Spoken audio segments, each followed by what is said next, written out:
Hey everyone, welcome to Buzzing About Romance. I am Becky, and joining me for this episode is Amanda. Hi, Amanda. Becky, It's just you and I, and we're going to nerd out a little bit tonight. we are. Yes. Before we get too far into the episode, I have to correct myself from last week. Um, I talked about something I'd seen on Threads last week involving romancing the craft. I personally had seen an altered image that only showed Natalie Kenya and someone else as presenting. I did not see Adriana Herrera and I didn't see Kennedy Ryan. Um, and then come to find out the author that had shared the original picture, she's a whole group of trouble herself. Yes. And I think I let my own bias towards steamy lit kind of come into play. So I apologize for that. I misread, was given wrong information, and I didn't do my due diligence, and I should have done better. I should know better. I'm good at media literacy. Apparently not last week. Yeah. And it had just happened, and then Yeah. we talked about it and found sources in Yeah. our chat. Yeah, it was, I'm going to blame it on the heat. I don't know. Maybe it melted my brain a little bit. But they are doing it like West Coast and East Coast. I guess they're going to do it in conjunction with something on the East Coast also. Oh, Adriana okay. Herrera is. Oh, nice. I didn't see that. And then it was announced earlier this week that Kennedy Ryan, this is something that's really interesting. So Kennedy Ryan is at Forever Publishing, right? Yes. For her books. She announced this week that she's canceling all of her travel for fourth quarter. She Yeah. traveled 34 weeks out of 52 in 2024. Yeah. That's a lot. And she said she was on pace to do that this year, if not Like more. next year, So, yeah. yeah. So it was interesting because and so Kennedy, the reason it was even on my radar is she was supposed to be in Toledo in November and she's canceled. So not only is she canceling like any other book tours, media tours, anything, she's canceling like the library event in Toledo in November. Yes. But Um, she is keeping the panel in question right. So the for Romance Steamy of the Craft, LitCon. she's only going Yeah. to be there virtually. She'll Yes. deliver the keynote virtually. Um, but it made me go and look. Do you know that Abby Jimenez, she also traveled something like 34 weeks. She is also at Forever Publishing in 2024. And she has to do a tour in Germany for the publisher. And then when she comes home, she is hoping to not have to go back out on tour for 8 months because she's just exhausted. That's a lot of travel. That's so exhausting. It's so bonkers to me. So Forever needs to maybe find some other authors that want to go on tour. Yeah, that's a lot. So, I mean, but good for Kennedy for, doing what she needs to do for her health and her family. So, For both of them, for any yeah. author that steps in, I understand that it can be a bummer to see an author cancel a signing you were going to be at or an event you were going to be at. Um, but they're human. So let's Yeah. give grace. Yeah. Stuff happens. Life happens. Yeah. So, Also, I love my bed too much to travel 34 weeks out of a year. yeah, that's too much. That's You know me. I'll stay at home all the time. I get out of my house for occasions, but not very many. not very many. Um, so yeah, so I just wanted to correct myself. I did not have all the information. I shouldn't have spoke on it. I will do better. That's what I got. Quick shout out to our amazing Patreon community. Just so you know, your support keeps the podcast running and lets us bring you even more bonus content, reading guides, and exclusive Discord chats. If you're not a member yet, check out. We have one tier over on Patreon, and we'd love to have you a part of our bookish crew. And I don't know if I talked about it a couple weeks ago. Um, I got an email today on behalf of Buzzing About Romance podcast. I made a donation to a library in the name of an author that had suddenly passed away. Um, and she was a friend of the podcast, a supporter of the podcast. And I'm talking about author Carla Luna. We mentioned her. She's been on the podcast a couple times. She did readathon with me. She was a really great guest. Yeah, just a really great human all around. Yeah. So we were sad to see that. Yeah, we were sad to hear of her passing, but just know that we continue to share her love of reading and her legacy of reading with her local library. So, Yes.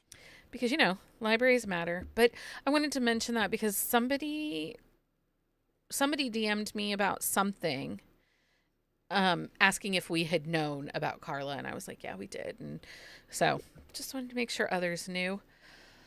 Um, okay, I think that's all of that. I guess we get to talk this episode, which hopefully we don't bore anyone. I don't know what else to say. Yeah, I think a lot of people are interested in this topic, so I don't think it's going to bore people. So, It's one of those that I don't know. Um, so we are today diving into something that feels like the ultimate bookish dream. When your favorite romance novel gets optioned for TV or film, we get all the tingles of excitement when we hear this book has been picked up for adaptation. But what does that actually mean? In this episode, we're going to break down the behind the scenes process of how books are sold for screen rights, how often they actually make it to production, and what readers and authors should realistically expect. Spoilers, it's longer, bumpier ride than you think. Um, yes. so, the first point of topic for this episode is what does it mean when I sold my film or TV rights? So, just to recap, we always talk about a book and its subrights. The book is like a pencil case inside the pencil case. So, inside the book are all these different subrights or pens and pencils, and each one can be broken up and sold individually. Now, sometimes when a book is bought by TradPub, it is bought for what they call world rights. And that means all subrights pertaining to that book are owned by the publishing company, in and including the film and TV rights. So that's why, like, when Elsie Silver signed her new deal at Simon and Schuster Atria, we were all shocked to hear that she retained her North America, US, ebook and audiobook rights Yes. because she got a big amount of money for that book, but she was able to keep two of the most profitable rights to herself. Um, but in that deal for her new Emerald Lake series, um, the TV and film rights are owned by Simon and Schuster and Atria. So is it the new series that's optioned, or it's the Chestnut Springs that's No, it's optioned? not even Chestnut Springs that's optioned. It's Oh. Rose Hill. It's her current series that Oh, ends. okay. All right. September is the last book in that series. Comes out, and that Okay. is the one that has been optioned. And we're gonna get to that because Okay. that one's a little different than what people think it is. So, Okay. um, I'll hold off. I was like yeah, blanking it's on not which even the series it Chestnut was. Springs. It's the Okay. Rose Hill. So what are we talking about when we say optioning? So, Amanda, what does optioning mean? It is where the production company pays for the exclusive right to develop it into script, but that does not necessarily mean that it's greenlit. So they've paid for the right to develop it, but that doesn't mean they will. And when that happens, it is only optioned, it's specific in the contract of how long they have the option to try to develop a script. So it can be anywhere from 12 to 14 months. They can extend it as long as they are actively developing the script, pitching to studios, networks, or attaching talent. So Jodi Picoult shared a couple months ago that most of her books have been optioned for TV or film multiple times. Like one company will Yeah. buy it, it lasts about 9 months, they drop it. Next company will buy it, it lasts about 9 months. So they can actually, if they can resell those rights over and over again if it never gets made. Like if a contract runs out with one production company, it can go to another production company and get back into development. And, if that flops, be sold again. Well, Um, I mean, I guess that, that's kind of a good thing though, because if it gets optioned and never gets made, at least it has potential for a future to get right. made. So, And most books are options, they are not outright purchased. So Yeah, I mean, because I would imagine that would entail a much larger price it tag. is. The author gets a fee for the option, but that is often modest. Typically, a subright is around $5,000. TV and film pays more per subright because they're usually purchasing like multi-book series for TV Yeah, that makes film sense. because you want each character's potential development and stuff like that. Um, there are also scouting agencies that will, like, after a deal is announced in Publishers Weekly for, like, this author sold a book. So let's use Butcher and Blackbird by Bren Weaver. It Hmm. was sold to Zando. There's a company that comes in and says, hey, before they've even read the book, before it's even done anything with it, we want to purchase the option. And then they will then kind of shop the option out to production companies. Okay, that makes sense. So there is that kind of stuff too. Um, so so just because a book is optioned does not mean it's going to get a script. It has to get a script. It has to get a studio, a producer behind it. Um, and then because of the way currently film and TV is specifically, it's got to have one of the streaming platforms or one of the networks willing to pay for it. Yeah, I mean, And we've all seen, Netflix and Amazon likes to buy something for one season and then cancel it after it's done. ugh, I yeah. know. The other thing that I want to say is, and this is something a lot of people don't know about. And as we were coming on, I was telling Amanda about this. She's like, I didn't even know that was a thing. So there are serial TV film apps for books. There's one that's called Real Shorts, where they take an author's book and IP and turn it into these over the top, pay as you go little serial shorts. They're like 3 to 5 minutes.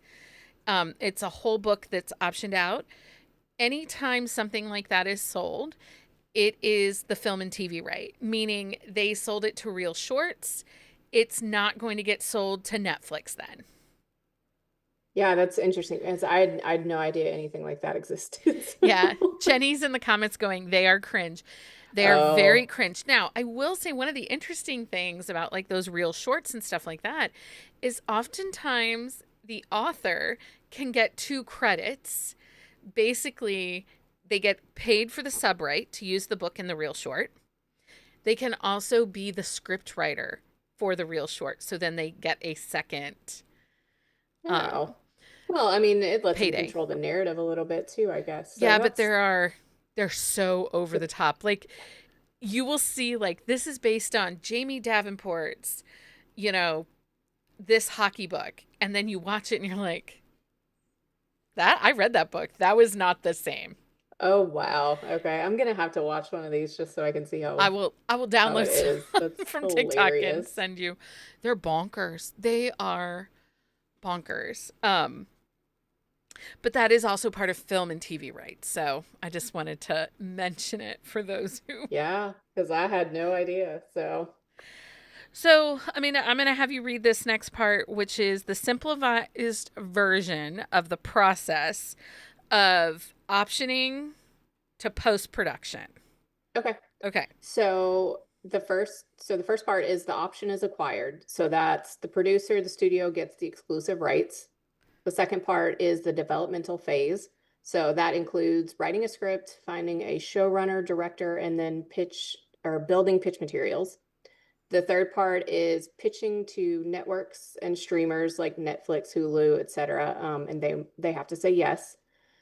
Then it's the green light portion. So money is actually committed, production officially begins. Sorry, I cannot talk tonight, That's apparently. okay. Um, so, and then the fifth part is pre-production, where they cast, scout, and budget.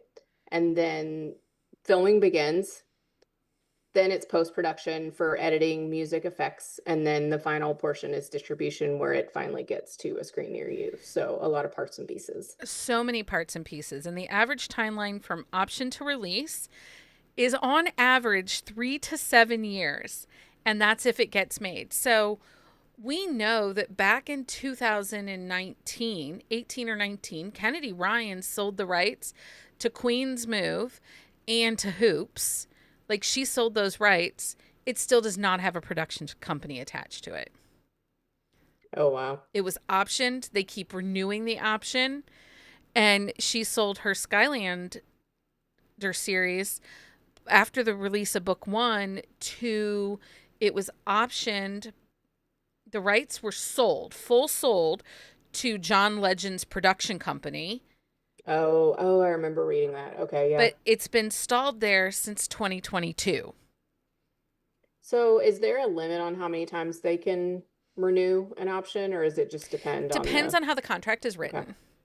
And the author can come back. I think usually it's written that you sell for, say, 18 months, and then Hmm. you get one option renewal, and then after that, it's a renegotiation. Um, Okay. That makes sense. so it really can just vary on how the contract is written. And I feel like I say that all the time about this kind of stuff. It just depends on how the contract is written. Yeah, I mean, you can say that about so many things, though, Yeah. so it makes sense. Many of these projects that get picked up will die in development and don't ever get greenlit. So just because an author makes a big announcement, there's an announcement in Vanity Fair, or there's a Variety or People Magazine or on their social media that this has been optioned, this has been picked up. It does not mean that that is actually going to happen. Like, temper Yeah. your expectations.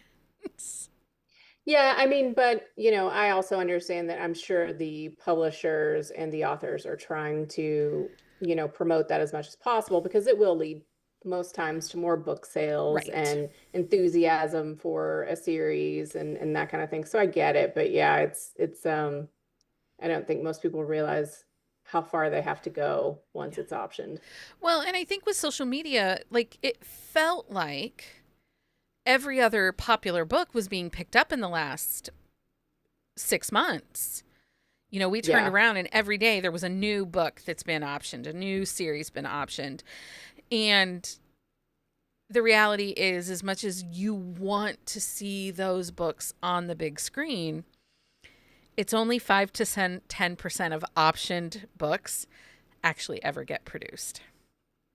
Yeah, that's a really small amount, but it kind of makes sense with the amount that are getting optioned. Like as we've been digging into this a little more, like, and you just like you said, you hear it on social media all the time, but Becky had sent me a couple of posts and I was just looking at the sheer number of things that are actually coming out, Yeah. even scheduled to come out like this year and next year. And I was like, oh wow, I wasn't even aware that some of those things were optioned. Yeah. It's so much.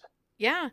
And even after being greenlit, production delays, cancellations, we saw the writers strike and Oh yeah. SAG-AFTRA. That really threw a wrench in a lot of stuff. A lot of the writers in Hollywood feel like these production companies are actually picking up these books so that they can cut the number of writers out.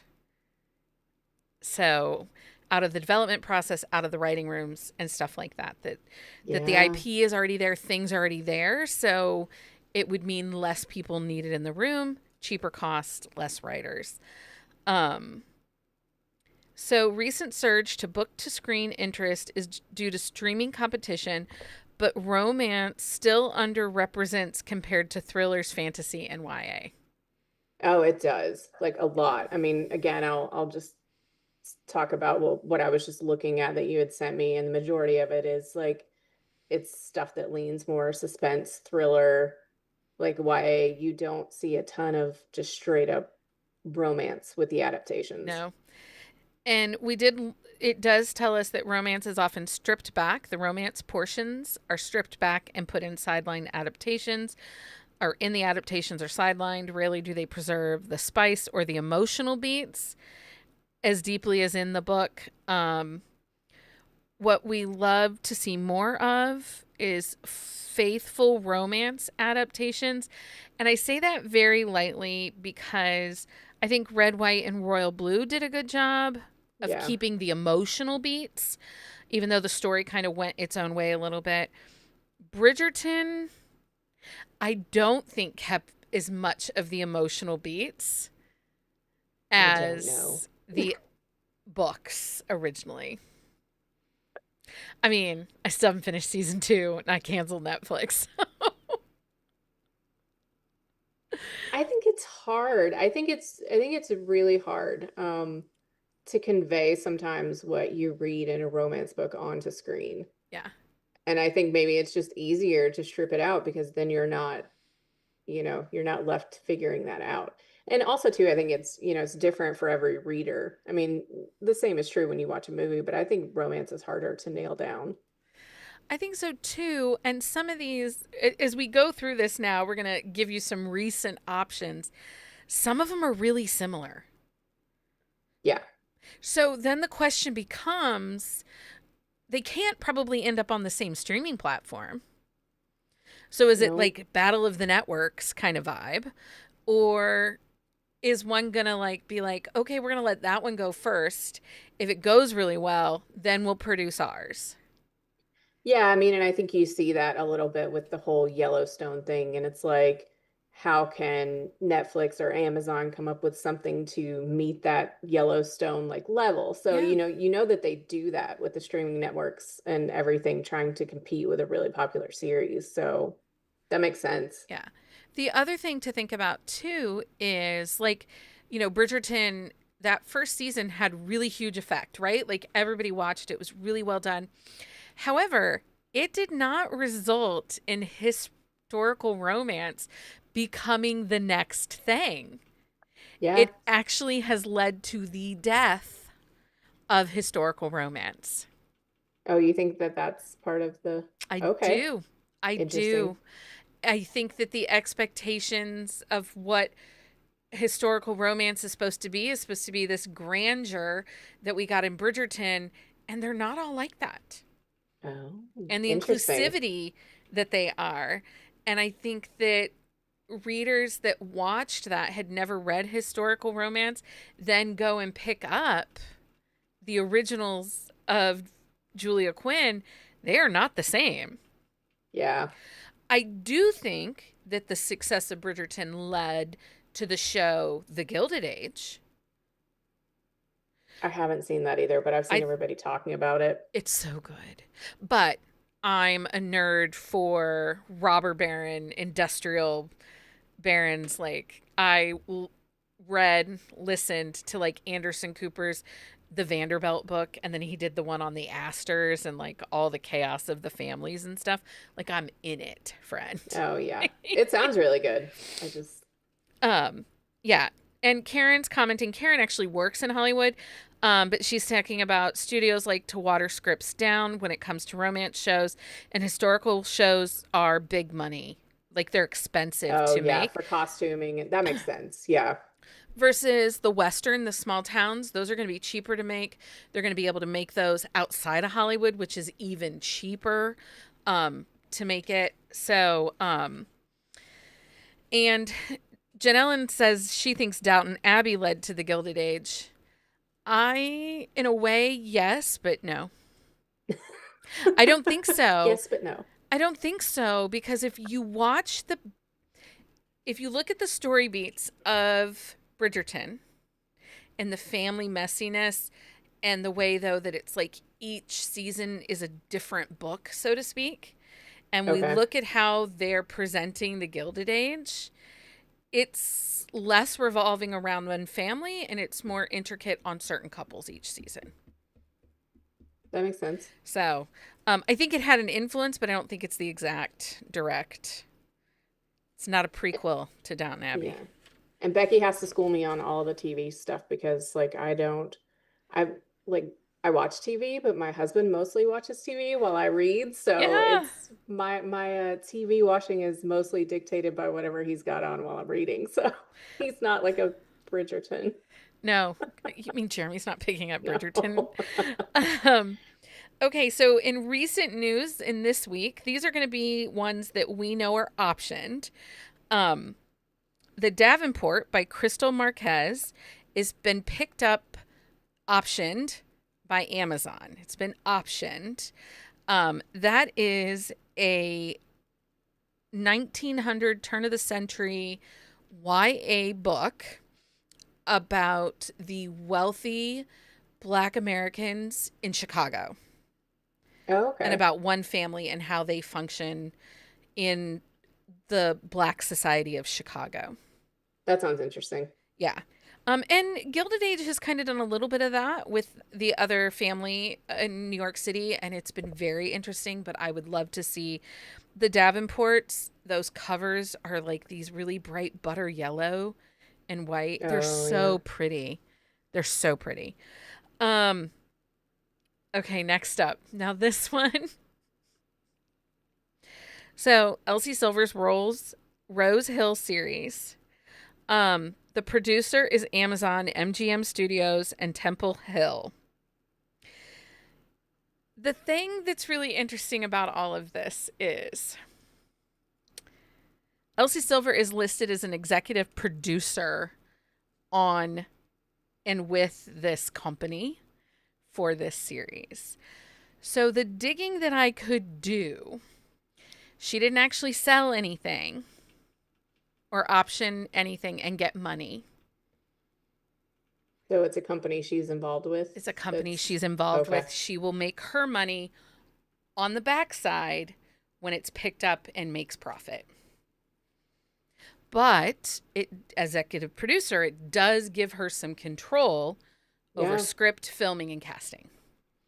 Yeah, I mean, and if it's a company that she's involved with, then, then that gives, you would probably think that that's more likely to move a little further down the pipeline because it's one less person to put a wrench in the Yep. whole process, I guess. Yeah. So, But it also says why she got a little snippy snappy when oh, people were not happy about it being turned into a TV show. Because she now has personal stake in it. It's more so yeah. than I like sold you my book. Yeah, This she's is like personally I'm involved in personally production. staking Yeah. money and my name on this production. Yeah. I mean, So it's a big gamble. I mean, I'm sure she had to go pretty far in for that to get yeah. optioned. So, I also have conspiracy theories on it, but I'll save that for another day. We'll wait and we'll see. we'll see what happens. We'll get those in the group chat. Yeah. Um, Love Hypothesis by Ali Hazelwood. Film adaptation is officially moving forward. Um, Bissos Pictures acquired the rights in 2022, and by July of 2025, they were actually casting the lead roles. Yes, we saw that. That was recent, right? Mm-hmm. So I saw everybody talking about that. Yeah. There's Lily something to do Reinhart with and Tom Bateman. I think, is it Tom Bateman that is married to Daisy Ridley. Daisy Yes. Ridley? Yeah. And so it was like this whole meta moment kind of Because thing. of the Raylo Yeah. situation. Yeah. Okay. Yeah. Yeah. That's what it was. Quicksilver by Callie Hart. Netflix acquired those rights in December of 2024. Following a major bidding war, the adaptation is in early development. It does have an executive producer deal for Hart, again, like Silver, and it's expected to release no earlier than 2027. Now, it's a fantasy, and did we get in? Did I make a list of those? Okay, so it's a fantasy, and we have seen fantasy are expensive to make, right? Yep. And Yep. we've already seen them pick up some big major titles and promptly cancel them. Yep. I'm still mad about Shadow and Bone, just in case anybody's In wondering. case Sarah J. Maas, A Court of Thorns and Roses, was already it had been casted, and they were getting ready to start production, and it canceled at Hulu because of the expense. Oh, I didn't Rights, realize that one had gotten fully casted. yeah, it had Wow. been fully casted. They were ready to enter into production, and the rights are now being reshopped. But nobody wants it. It's too expensive. Yeah, I mean, they're gonna pick one. Somebody's gonna pick one, decide which one's gonna go the best, and it may or may not happen. But, you know, Jennifer Armentrout, her What is that one? It's the oh my gosh. Flesh and Bone or Flesh and Bone is the second series. Blood and Ash. Blood and Ash? Blood and Ash. So that was optioned up very quickly by a production company connected to Amazon, and Yes. it was canceled in November of 2024, never Well, to see the light of day. I mean, and that would have been another one. It's very like, it's when you're doing these fantasy worlds and you have to completely create this world that doesn't exist. I mean, that's going to get expensive. So I'm not surprised. Yeah. Um, Lila Sage, her Rebel Blue Ranch series has officially been optioned for TV. Universal Television has acquired the adaptation rights to Rat and Anna's Cowboy Universe. Okay. So, I don't know. It's an option. And then we already talked about the Skyline series. Again, Universal Television with development under at Peacock. Her novel Before I Let Go for Kennedy Rhines is officially in progress as a TV series. Will we see it? I mean, it was optioned as soon as that first book hit like pre-orders. The Skyland? Yeah. Or are we talking about Hoops? Yeah, Yeah, okay. Skyland. Yeah. Hoops and All the King's Men, that didn't come until later, till the book started to gain popularity. Okay. Yeah. I Um, mean, I'm like, I don't know why that. I mean, I get that there are costs and maybe like, whatever with studios. I don't really understand how it works, but it seems like that would be a really good series to move forward with. and I don't know if those selling previous to the writer's strike and now having the writer's strike has kind of slowed the production or potentially left it without feet. Yeah, I mean, I think a lot of stuff just kind of died during that strike. Yeah. You hear about other shows and series that they just never made it back after that. We saw a lot of shows get canceled Yeah. after that. So, Um so this is another one that's a little sketch. A little sketch. um Shield of Sparrows by Devney Perry. It's been optioned for a movie, not for TV. Amazon MGM Studios via premeditated production, which is half that production company, is owned by Entangled. I mean, it makes sense though if you're gonna have like a publisher, that wants to do these adaptations. Like it makes sense to have one involved Yeah. with a production company, I would think, right? Is Yes. that is This that is getting a little odd. weird? This is odd. Like Okay. I didn't know. I like this is I odd. okay. So if we look at Bridgerton, that was sold to Shonda Rhimes. Hmm. Shonda Rhimes had a proven company that knew what it was doing, knew how to take show from nothing to something. She had money, she had backers, she had connections, right? Even Yeah. if you don't like what she's done, she made moves in Hollywood, right? Oh yeah. So we know she's tried and true. Even production companies at MGM, we know that they are tried and true. They've brought stuff to TV, it's done well. So half your production company is your publisher. Berkeley doesn't do that. Macmillan doesn't do that. Penguin Random House doesn't do that. Like Penguin Random House, who publishes, I think, who has most of Stephen King's stuff, Yeah. they sell those off, or he sells them off. The publisher doesn't say, "Hey, we have a production company." Okay. Yeah. No, I see it from that end too. Now, Stephen King has a production company. That's different. Okay. On his own, That's not tied different. to a publisher or It's anything like not that. something that's backed by the publisher. Hmm. Interesting. So, this is and Entangled's never produced a TV show or a movie. And that's a large IP. It's a large money-making IP Yeah. to be dabbling in that. I mean, I see the intricacies here, but I kind of like it kind of makes sense to me though. It's like, well, if you can't get anyone else to buy it, then why not? Well, I I don't mean, it know. keeps more money in the publishing label's hand, which is why, Yeah. like, a lot of authors will create and become executive producers, just like we talked about. It gives Elsie more control. It gives more Yeah. control, to um, who else did we say was listed as executive producer? Callie Hart. Oh yeah. It gives her more control. Stephen King, he likes control of his IP, Yeah. but the publisher is not the one controlling the IP. Yeah. I see what you're saying. In my brain, I was like, oh, that kind of makes sense. But then as you talk about it, I'm like, oh, okay. I see the pitfalls there. The Edens by Devaney Perry, it's still rumored to have been optioned, but again, the option is with Entangled's production company. Um, Jen Ellen brought this up in the chat. The Off Campus series by Elle Kennedy. It's officially in production. Um, it's going, just got hit in the head by a fly.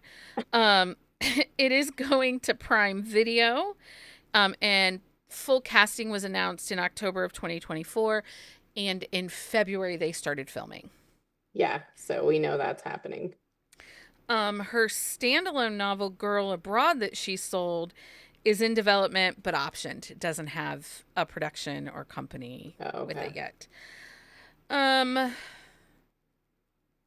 oh, I'm sorry. Elle Kennedy's Girl Abroad, Chris Van Dusen from the Bridgerton. He is adapting it in partnership with A24 and Pacesetter Productions. Oh, And okay. Elle is set to be the executive producer on that. So, again, not as odd as we thought.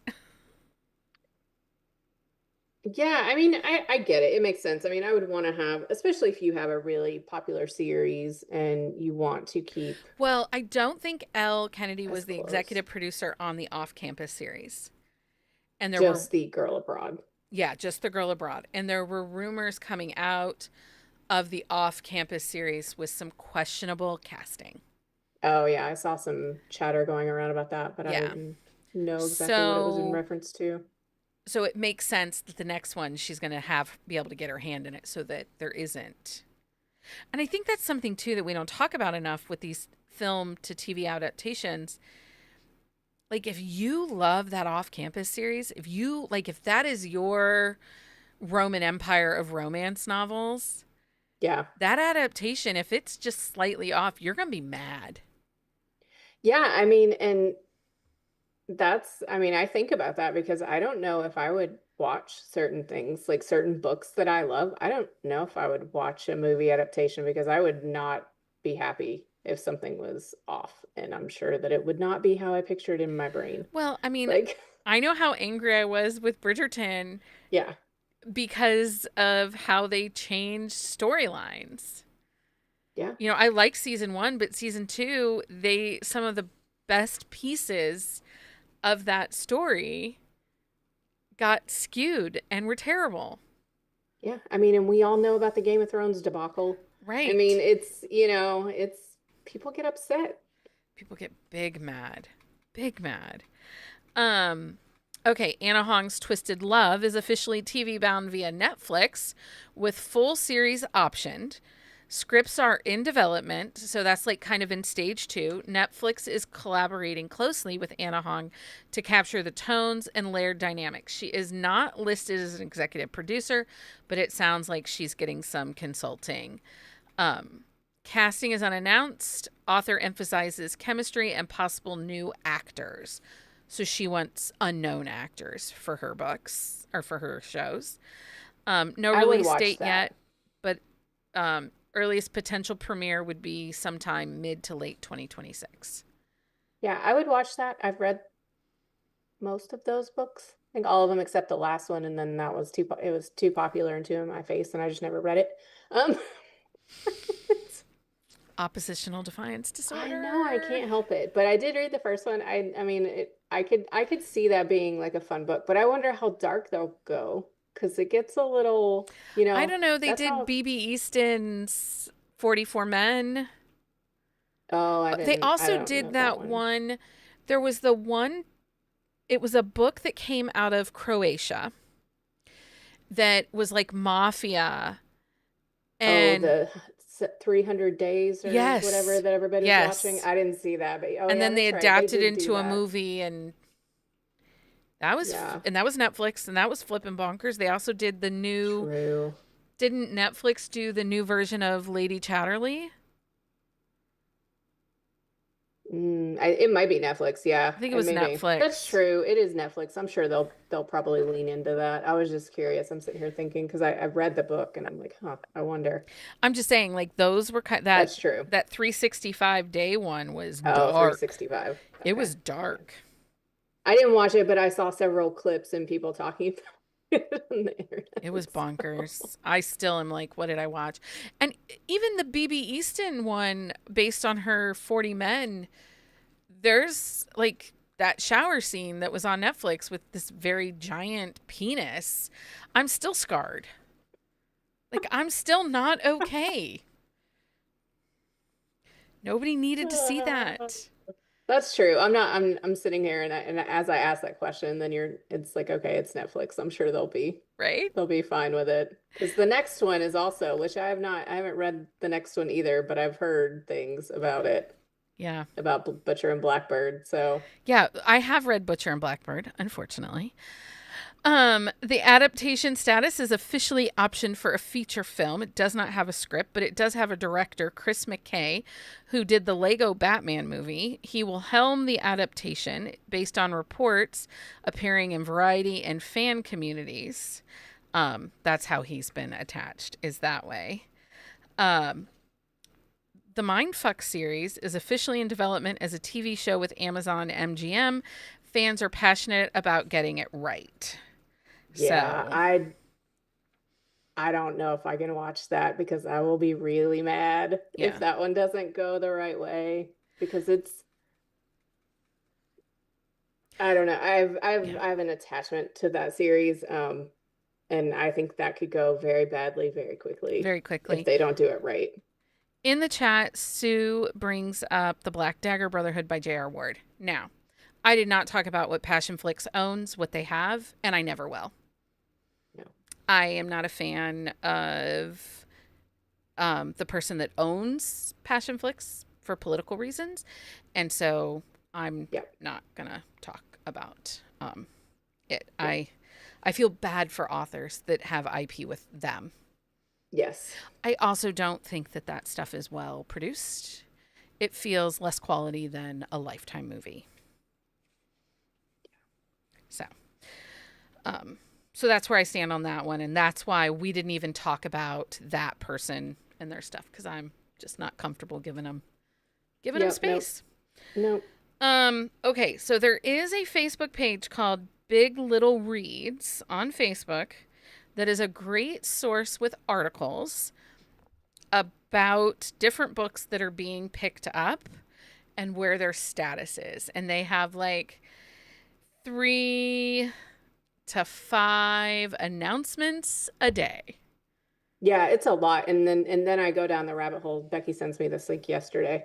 So I'm like You're welcome. on reading like all of these posts about all these books that have been optioned. But then I noticed, so then they start like they're announcing books, book releases. So Yeah, I'm like, if they're announcing these book releases, does that mean there's something going on? it could So be. so Who then I'm knows? getting all conspiracy theoried out because they mentioned, some of my favorite books, and I'm like, hey, wait a minute, you know. And we didn't talk about Fourth Wing. Uh, it is not okay. So this is an interesting piece. The Entangled production company is not associated to that production. Oh, It's optioned by Amazon, MGM again, but it is stalled, citing projected production costs. yeah. I mean, and Amazon has been very upfront about canceling series for costs. That's where Right. They took out the Lord of the Rings series because of yep. cost.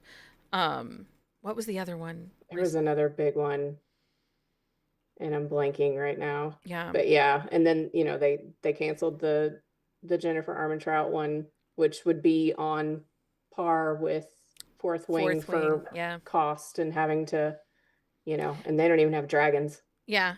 And that's So, kind of another piece too, that when you look at like Entangled as part of the production company, they have to come up with some of the money for the costs. yeah. So,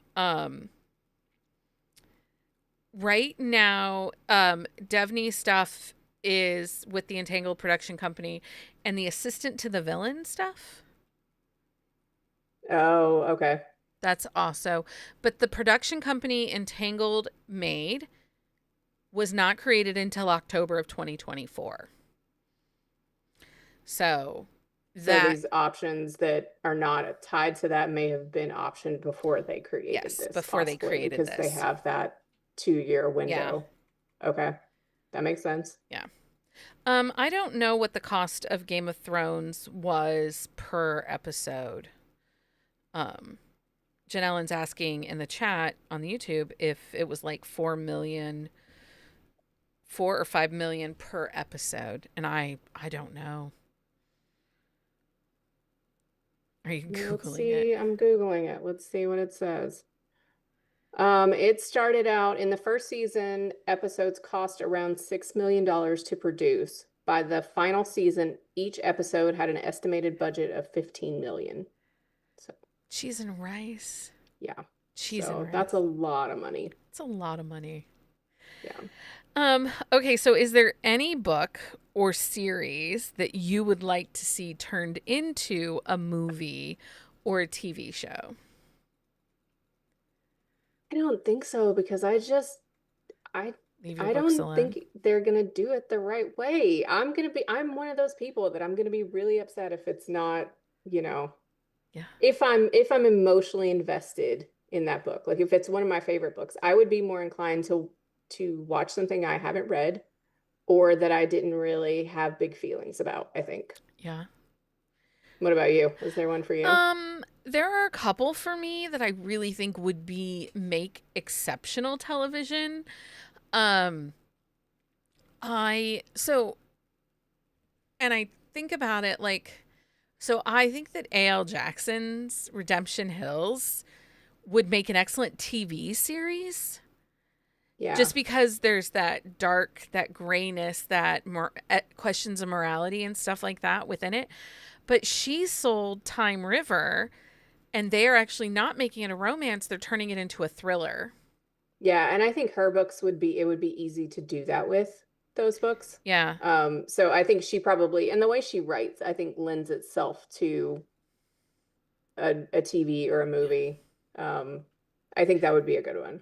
Another one that I think would be really well done um, is Lexi Ryan's the Jackson Oh yeah. breweries, the Jackson Brothers, the brewery series, the Boys of Jackson Harbor.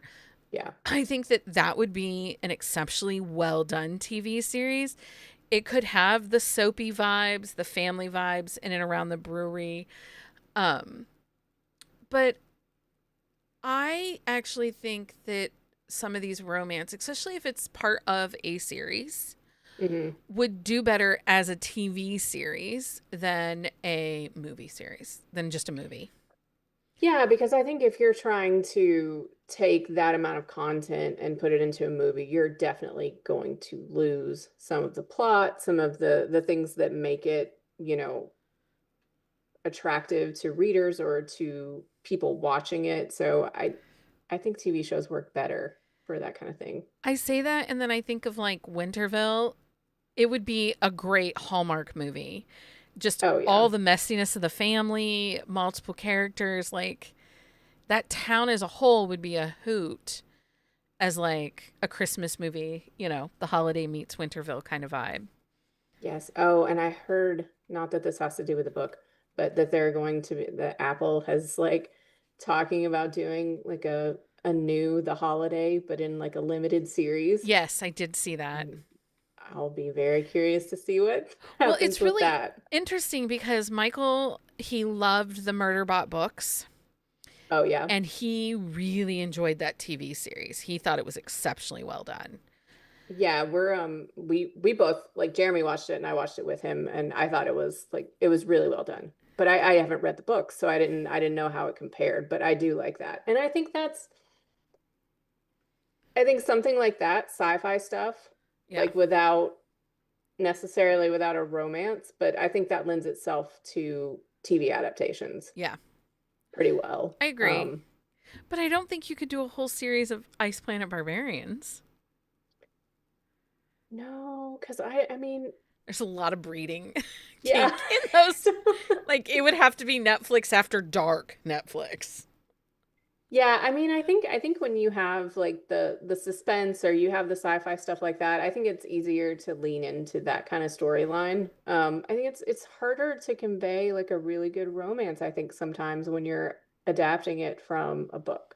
Um, just in my opinion. But like I said, I'm not the best like TV watcher, So we so had Silent Book Club last week or this week on Thursday night, and I posed a question to everybody. Do we think that these very popular authors have the stones to be a long surviving evergreen author, say like a Nora Roberts? I'm not saying they're going to write like Nora Roberts. I just mean like, she started in longevity. category and she Yeah. has this longevity, and there are still many of us, and she crosses genres and we read all her books. Do Yeah. you think, like, I know that Nora Roberts, she had several Lifetime movies made out of different Hmm. books, and I still love Blue Smoke. It's one of my favorites that they did as a Lifetime movie. Um, What was and the one? Oh, I have a favorite. What is it? And I'm is it the brain Alaskan farting. one? Yes, it's the Alaskan one. Yeah, Um, because that one wasn't that Eddie Cibrian and and Leanne Leanne Rhymes? Rhymes. That's when Yeah, that's how they they fell in love met and and started their affair and yep. And they're still married. cheated on Um, people. yes, it was terrible. But I love that book though. And I can see the cover of it and it's just Northern Lights. Northern Lights, yeah. But so we Yeah. were kind of talking about that, like the current authors that are writing, and then I look at the films and TV that they're picking up, and I look at like an Elsie Silver or a Lila Sage. Those books would be easy to make throwaway TV on. Do you know what I mean? Like Yeah. background noise, they're more vibes, it's more aesthetic. They're not deep in um, you know, the stories aren't like these huge emotional arcs, right? They're not these Yeah. big giant overdeveloped characters. There's some books that are out there that would be incredibly hard to do, to make. Yeah. Yeah. That makes sense. I mean, those are probably geared towards, what would make a good show like that for, Yeah.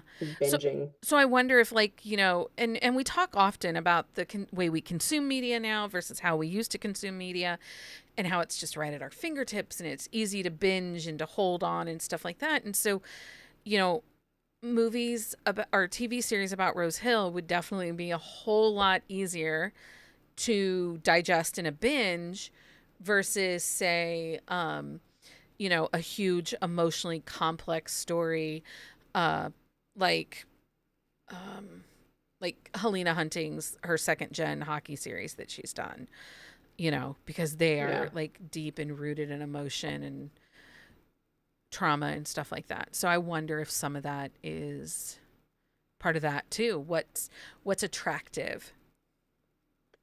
Yeah, I mean, and I think, part of the reason what makes those series like popular is because, like you said, the way we consume media, it's easily digestible. Yeah. In a world that's on fire, it's easy to check out and read something that is more vibes necessarily, than emotion. So I get it. It makes sense. And like you said, that's going to be way more adaptable than even these fantasy series Oh, too. for sure, So because I mean, it's a mountain and a town in Canada, like, like out yeah, in a field. I mean, yeah, it's can be feel real life. It doesn't have to have any special effects or CGI or because yeah. it's I mean, and we've small seen town with the Canada. popularity of like the Yellowstones and series that are like that, Yeah. not necessarily that those would be as crazy, but that same kind of like Yeah. setup. you know. Although, if they wanted to blow some people up, I mean, I don't know. I I'm Good. ready for the Yeah. bonkersness. Um okay, Amanda, guess what? It's that time. It's that time for book Book of of the the week. week. We We got our did jazz jazz hands, hands Leah. just for We did Leah. jazz hands. Um Amanda, what's your book of the week? So my book of the week is Lips Like Sugar by Jess K. Hardy. That it's book 2 in her Bluebird Basin series. The characters are Mira and Cole, and I just had to like remind myself I should have written it down. But anyway, she needs a date to a wedding. He's in town for the wedding. It's the first time they're ever meeting, so they're doing a little fake dating. They're both older characters. She's 50, he's 53. Um, there's no big like drama surrounding anything. I mean, they're kind of like already set in their lives, but they are, he lives in Seattle, she lives in Montana, so there's the distance thing. She's Okay. also caring for her mother who's in cognitive decline. She has an 11-year-old son, so she can't up and leave. He has a life, a job. He's like a former rock star drummer from a band. So there's that kind of challenge. They were just a lot of fun. I loved the whole fake dating thing. They're both very like swoony. It was really good banter. And the other two books in that series are a little heavier, so it was kind of like nice getting like the break in between, Yeah. and like a lot of times with the second book, it's kind of like second books don't always hit as good, but this one's like really good. And I think it can be read on its own. There's like a little bit of crossover, but I think you can get the gist. But I like that one a lot. Yeah. Um Jess K. Hardy has been on my TBR for a minute, so probably gonna have Yeah. to bump her up there. She writes older characters really well, like the Nice. Gen X, like older character. I like her books are a lot of fun. So, Fun. but so what was your book of the week? The Blonde Who Came In From the Cold by Allie Carter. It is book 2 in this spy series that she's writing. Um, it is ridiculous, fun spy rom com. It blends explosions, espionage, emotional slow burn. It is a slow burn, my friend. Is it? Slow burn. Like That cover is so cute. 83% slow burn. Oh no. Like, anyway, um, it was an adventure. It was so fun. Do you remember the TV show Covert Affairs Oh yeah. with Piper Pablo or Piper Perabo. Yeah. Piper Parabo? From the Coyote Ugly. Yeah. So Yeah. she had a series where she was like an agent for the Yeah. CIA. Those kind of vibes, but funny That and sounds like a lot of ridiculous. fun. And I love them. They were so good. It's a different couple. It's a second book. They all work for the same agency. Really enjoyed it. Um, so there's Is that that. one out yet or not? Not yet, No, right? it comes out Tuesday. So if Okay. you go hop over to the website this week, got all my reviews done. Except then I realized I still have 7 books I need to read for the rest of August. I was like, Yes, gosh, I really got through these books this month. And then I'm like, never mind, I didn't. we have all arced very close to the sun in August. Yeah, I got to stay away from that galley for a minute. Patreon update. Welcome to new members Nadine and Angela. Thank you so much for sponsoring the podcast, for being a part of our community. We are excited to have you. And then we have anniversaries. Louise is celebrating 1 year in the Hive. Julie and Allison are celebrating 2. And celebrating 4 years this month is Jenny and Christina with an H and Hannah. Again, thank you so much for your continued support of this podcast. We appreciate you all so very much. So books to screen adaptations feel like a win for the game, and when done right, they can introduce a whole new audience to romance. But for every adaptation we see, there are dozens that never make it past the option phase. So next time you see an option for film in a book blurb, you'll know what's really behind that headline.